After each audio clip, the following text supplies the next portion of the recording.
Hi hello, நான் உங்கள் LP. Welcome to LP மோட சேனல். இந்த வீடியோவில் நீங்கள் நல்லவரா கெட்டவரான்றதை பார்க்கலாங்களா? எல்லாரும் சொல்லுவாங்க, எல்லாருமே நான் நல்லவன். அப்போ உங்களுக்கு நடக்கக்கூடிய அனைத்து செயல்களுக்கும் யாருங்க காரணம்? நீங்கள் போட்ட விதை தான். ஆமாங்க, செய்வினைன்னு சொல்லுவாங்க இல்லையா? செய்த வினைகள், நம்மளால் செய்த காரியங்கள், அதுதான் நம்மளுக்கு திருப்பியும் வரும். அதை தான் நம்ம கர்மான்னு சொல்கிறோம் இல்லைங்களா?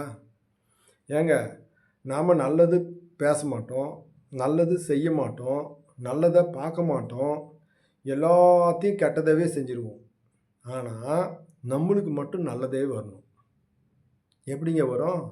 நீங்கள் என்ன விதைத்திருக்கிறீர்களோ அதுதான் உங்களுக்கு பலனாக வரும். கடவுள் அதை தான் சொல்கிறாரு. ஆனால் எல்லாத்துக்கும் கடவுளவே நம்ம குற்றஞ்சாட்டுவோம். பார்த்தீங்களா? ஏன் குற்றஞ்சாட்டம் சொல்லுங்க பார்க்கலாம். செய்கிறது நாம், போட்ட விதை நாம், விளைச்சல் வந்தால் மட்டும் கடவுள் எனக்கு இது மாதிரி பண்ணிட்டாருன்னு. அதனால் நல்லவரா கெட்டவரான்றது எப்படி தெரிஞ்சுக்கிறது? நீங்கள் மற்றவங்களுக்கு நல்லது செய்கிறது, நல்லதை சொல்லி கொடுக்குறது, நல்லதை பார்க்கறது, மற்றவங்களிடத்தில் அன்பு செலுத்துறது, இது எல்லாமே நல்லதை சேர்றது. நல்ல விதைகள். கெட்ட விதைகள்னால் என்ன தெரியுங்களா? கெட்ட விதை விதைக்கிறது, மற்றவங்களை ஏமாத்துறது, பொய் சொல்கிறது, அசிங்கத்தை பார்க்கறது, கோழி முட்டுறது, இந்த மாதிரி மற்றவங்களுக்கு எதிராகவே செயல்படுறது, இயற்கைக்கு எதிராகவே செயல்படுறது, உண்மைக்கு எதிராக செயல்படுறது, இது எல்லாம் கெட்டதுங்க. அப்போது நம்மளுடைய மனசாட்சியே தன்னை சுய பரிசோதனை செய்து கொள்ளுங்க. நம்ம நல்லது செய்கிறோமா கெட்டது செய்கிறோமா?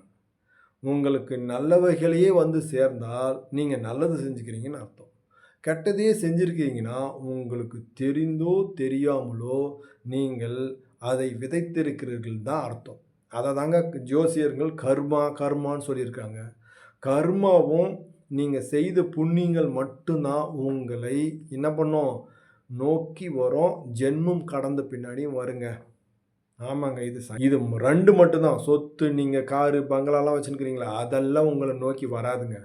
நீங்கள் இறந்த பின்னாடி மறு உடல் எடுத்தால் கூட, மறு ஆன்மா நீங்கள் உடலை எடுத்தால் கூட, இது 2 தான் உங்களுக்கு வரும். நல்லது புண்ணியம், இல்லை கர்மா. இது 2 தான் உங்களை சார்ந்து வரும். அதனால் நீங்கள் நல்லவரா கெட்டவர்களா என்பதை உங்களுக்கு நடந்து கொண்டு இருப்பதை வைத்தே நீங்கள் புரிந்து கொள்ளலாம். ஓகேங்களா?